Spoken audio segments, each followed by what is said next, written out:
Porcelain veneers can, if not paid attention to the details, can come across looking too bulky. Those tended veneers are typically add-on veneers, kind of like adding on fingernails. And the thickness is too much usually, and they usually have a more white, dull tone to them. So I think you have to look at how the bite is. Again, look at size and shape of the teeth. We're always trying to prepare things minimally, and that's the good thing with a veneer is it's a more minimal preparation than say a crown would be, but the materials are very similar, and materials today and in the right lab technician's hands can be, hand custom built to just look more and more like a real tooth.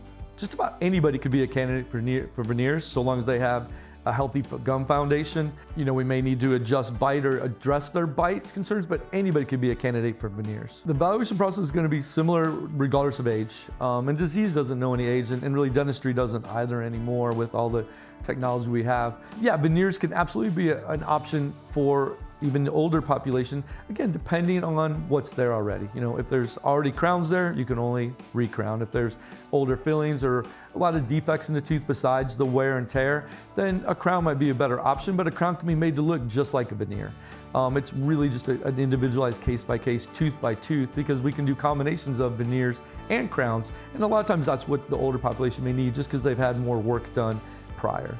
Crowns are when maybe we have old filling work or bonding work or cavities that are present around some of that, and we don't have a lot of tooth structure to work with. Then a crown is going to surround the whole tooth and help hold it together. The materials are same, whether it be a crown or veneer, but a veneer is if maybe there's some worn or chipped areas, but the tooth for the most part is fairly intact, then a veneer is just a more conservative preparation that can be bonded on the tooth.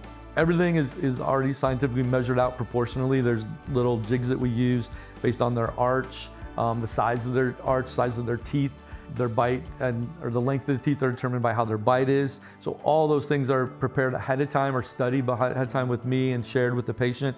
And we put that all in what we call diagnostic wax up onto their models so they can see it beforehand, but then we can use that to put temporaries on the teeth and make adjustments from there if there's something they don't like or they want to change before we actually make the porcelain.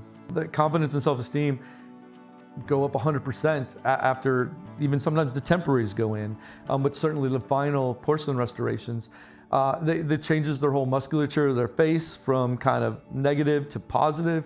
It changes, how they show their teeth versus trying to cover it up with their lips.